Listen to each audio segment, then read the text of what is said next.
ThatDude sunglasses here. Welcome to First Impressions!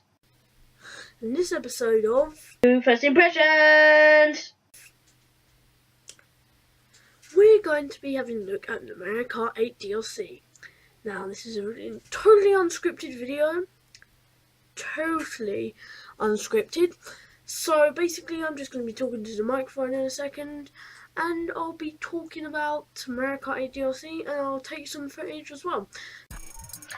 Hey dudes, ThatDude with sunglasses here. Okay, so we're going to be doing Mario Kart 8 DLC Pack 2. I was kind of on the spot earlier and I just said DLC Pack. I don't know. But I had to retreat to my bedroom because of annoying Matthew and him being so loud and not wanting to shut the door. In fact, he cried because he said he should have shut the door because he was being so loud. He was like raging so hard. Anyway, so Mario Kart 8 DLC Pack 2 is a very, very good DLC pack. It's probably better than the first track-wise, but I think customization and character-wise, DLC Pack 1 was better. For example, DLC Pack 1 had actually good characters. Even though they were clones, they were actually good clones. Tanuki, Mario and Cat Peach. And also we had Link, which was awesome. Also we had the Tanuki car, and we had so many options. And this one, I think the only car I like that I actually use that's in 200cc, not in 200cc, in DLC Pack 2, is the P-Wing, because the P-Wing, it actually does stuff, especially in 200cc. You need this car for 200cc. If you don't have it, then you're screwed.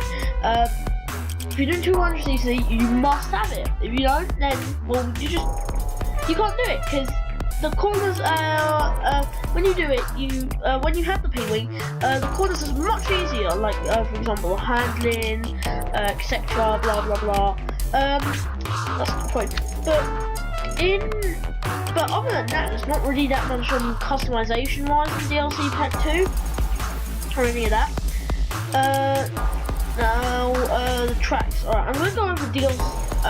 I'm actually going to be talking about all DLC Pack 1 as well. I decided that.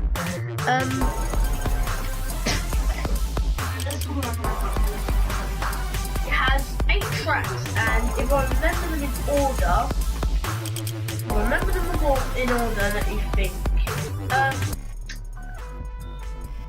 Well, let me tell you more than them. There was Dragon Driftway, Yoshi Circuit, SNES Rainbow Road, Excite Bike Arena, Mute City. What else was there? There was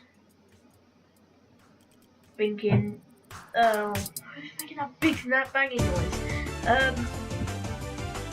Right, so yeah, that Mute City. Okay, sorry. Let's go over it. Yoshi Circuit, Mute City, Dragon Driftway, SNES Rainbow Road, Yoshi Circuit,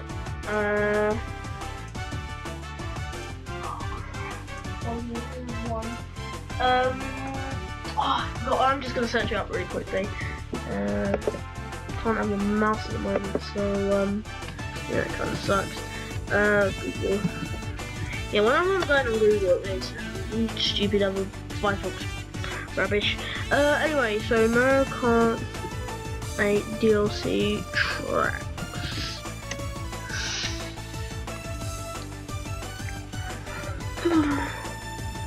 Okay, let's see. Okay, I'll probably find it on the Mario Kart 8 wiki, to be honest.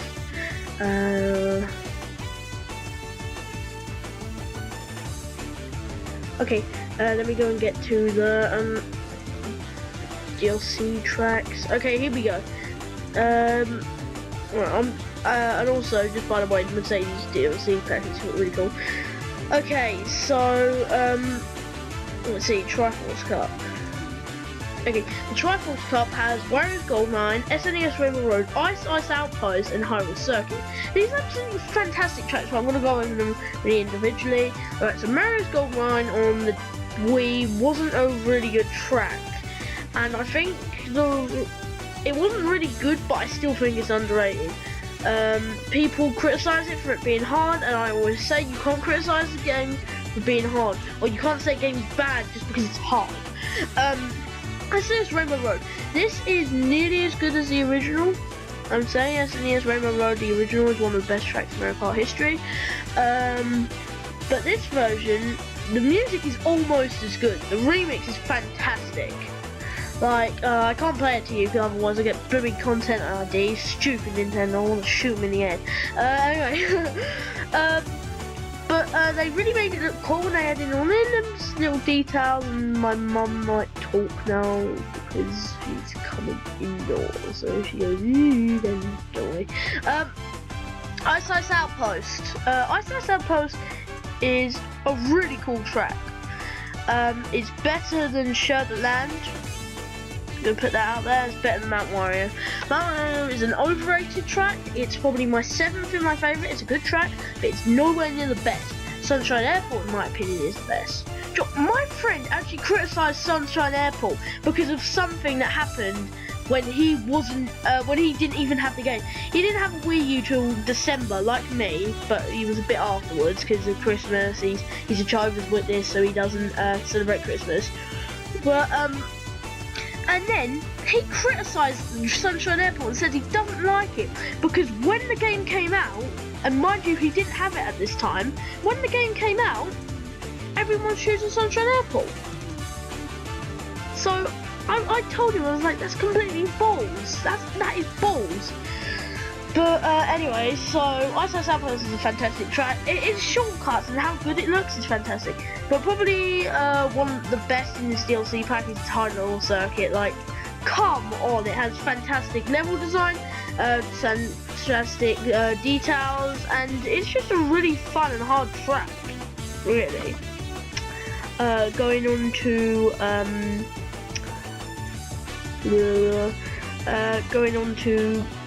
the tracks. Oh yeah, now I've already got the tracks right here. Okay, so that was the Triforce Cup. That's actually second cup, by the way. So anyway, but first cup, the Egg Cup, has GCN Yoshi Circuit, which is probably the best version we have at the moment. Double Dash version was great, but it's definitely not the best version anymore. Excite Bike Arena, fantastic track, one of the best in the pack, one of the best of all the DLC tracks, and it's really unique, let's say. It's basically based off Excite Bike, which I actually played. My dad played in the arcades. Fantastic game, and yes. Be gone, Matthew. Be gone. You're ruining my video. Come on, tell me something. Tell me it another day. You can clearly see I'm doing a video. On Friday we are not going to stuff. Good. Sorry, it's a video. Right, probably just cut that bit out. But my brother just ran in again. He always does that. He's done that since I started making videos. But that was like 2 years ago. Not on this channel, of course, but what else? Now we've got Drunken Drift Away, which is probably my favourite, maybe my favourite. It's a really unique track with some great level design as well, and it's hard and you can do loads of stunts, which is awesome. Not as much as Excite Bike, but music. This is an ultimate track. This is not as good as Big Blue, which I'll discuss in a minute, but it's absolutely fantastic track. You need to see it. If you don't know what it's like, then you're just you're stupid. You're really stupid. You're stupid. Okay. So going on to DLC Pack 2. This is technically a better track pack, I think, in tracks. So what have we got in the Crossing Cup? We've got GCN Baby Park. Now I'm going to discuss all these tracks with 200cc later, but on the lower difficulties, this is a terrible track. Apart from the really good graphical design and the details put in there, it's not about the design. Even though I like the little design put in there, the little secrets and stuff, it doesn't make the track. It doesn't make what you need in the track, the pure ingredients, let's say. And you have to play this on either 150cc or higher to actually like this thing. Same thing with Cheeseland. Cheeseland is a terrible track in 50cc and 100cc. It's terrible. You can't do anything. It's slow as hell. And also, to be honest, this is probably the worst track in the game. To be honest, in the DLC pack, it's good, but it's not very inspiring. You probably get that definitely on the Xbox 360. Look probably even better.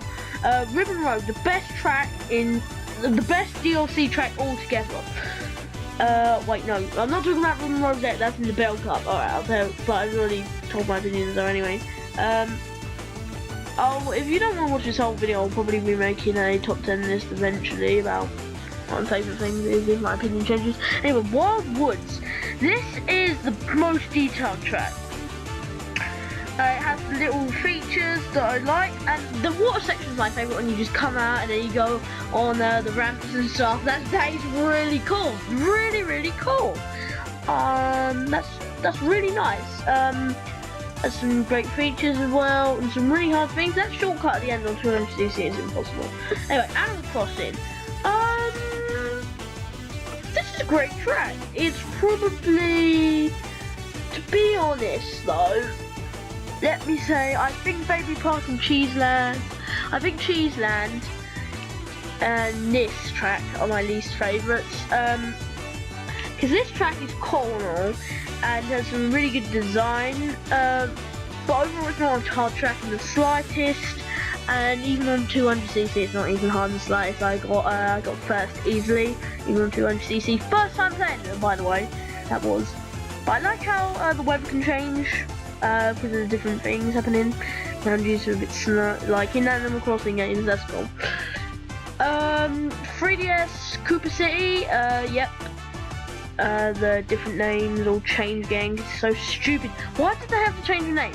They should have kept it with the British and European names because they sound a million times better than all the American ones combined. Anyway, next one, Ribbon Road, probably the best out of all DLC tracks, and to be honest, it's the second most detailed. It looks so good, and details like how there's a little baby in it, says Ribbon Road, play Ribbon Road, and all the things together and all the different colours. It's so awesome. It's such an awesome track. On the GBA it sucks. Well, most GBA tracks suck in my opinion, just because of the simple fact of the graphics, and even though the Game Boy Advance had the same power as the SNES, maybe even a little bit more, it still couldn't perform. Well, at the same year, I think it was the same year, or maybe the year after, they released Link to Past, which was an absolutely fantastic remake, and it was technically better than the SNES version. Not just because of the tracks, or not just because of the graphics and stuff, they look the same, whatever, but they had 4 swords, and to be honest, 4 swords looks great. I wish I could get 4 swords adventures, but it costs like, the lowest you can get for 4 swords over here is like 30 quid, so I'm not shedding out that much money just yet. I only have like 120 quid. Well, that's a lot for kids. I come from a pretty, let's say, well, not rich, but I come from a pretty wealthy, let's say, family, from middle class. I live in a road where nobody gets burgled. Pretty road, really pretty road. No one really comes down here too much.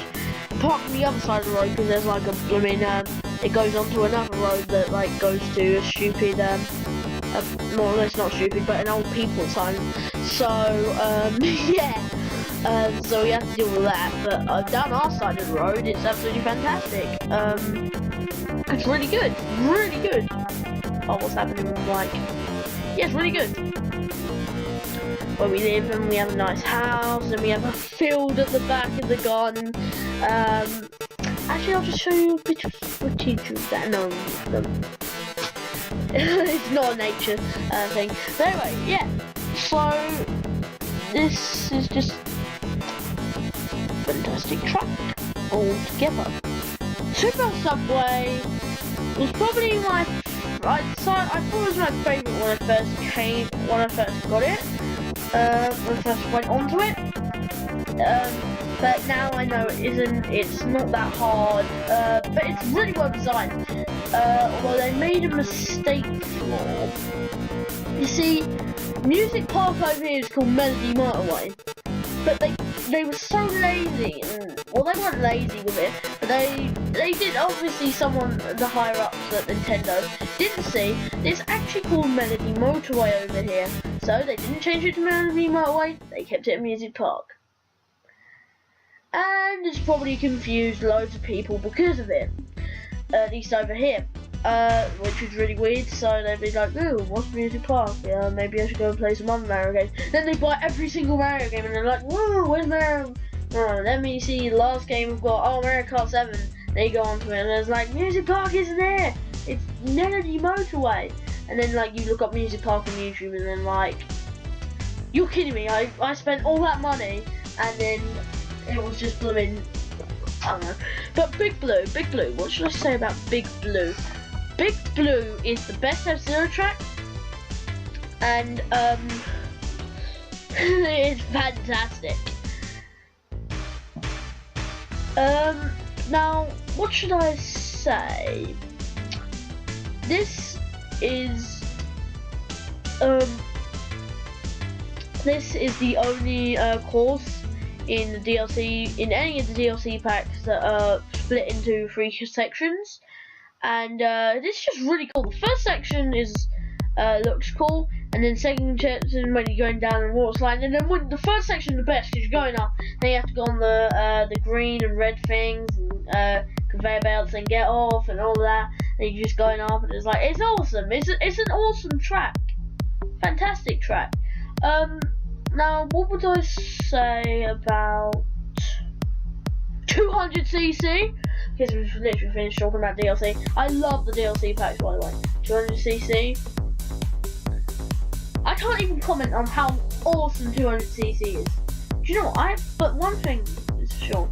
Baby Park will never be as hectic as it was on Double Dash.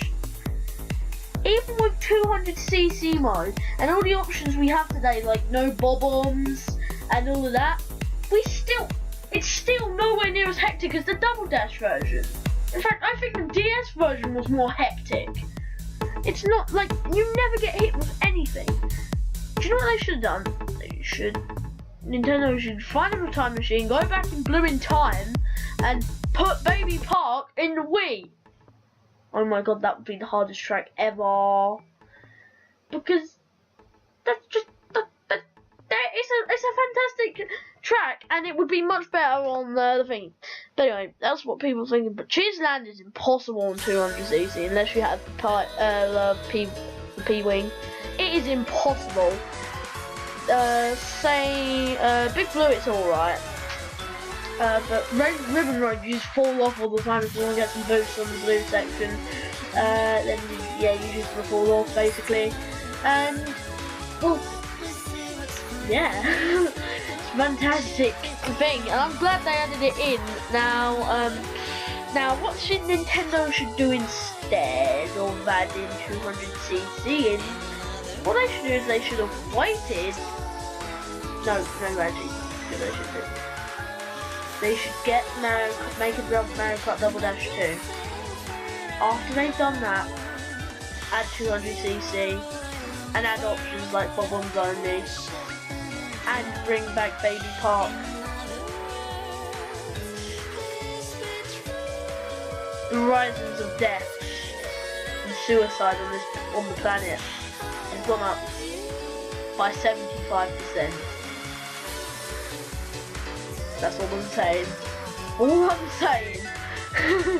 Not saying anyone just shot there, but if that actually happened, that would be like, oh my god, people would die. They would be so mad at us. Probably chuck their Wii U gamepads all over the thing. If it was on Wii U, by the way, which it isn't, but it probably won't be. Probably have to wait another 5 years or something before it comes on the thing. No, it shouldn't be. We shouldn't have to wait 5 years. I think we should wait 2 years. They should get on with it. And mainly, I do have nice unique ideas for the tracks. but now they make gimmicky stuff. Like accuracy was actually cool, while gliding it wasn't in Mario Kart 7. It's better now, but it's still not cool. It's rubbish. I absolutely despise it. So we're coming to the end of the video. Sorry if I lulled you a little bit on. So thank you very much for watching, guys, and welcome to First Impressions. You've been watching First Impressions. Next week's video will be, not next week, not exactly, but by the time I've finished this, I won't be working for a week on any videos, and yeah, might be working for a week on any videos in the slightest, so nothing will be happening. And also, I'm thinking of changing my intro song to permanently to Battletoads, X Trouble Dragon intro theme on Sega Mega Drive, so tell me if you want to do that. You want me to do that? So anyway, that's going to sign on so I can finish this video. Thanks very much for watching, guys, and I'll see you later. Peace out. It's not enough, I've given up. They're wielding guns, we've been taken over. Uncertain moves, let instinct choose. Their every move to leave us cornered. I know it's true, I sweat and blood and Lord, let's hurt. You've been watching First Impressions!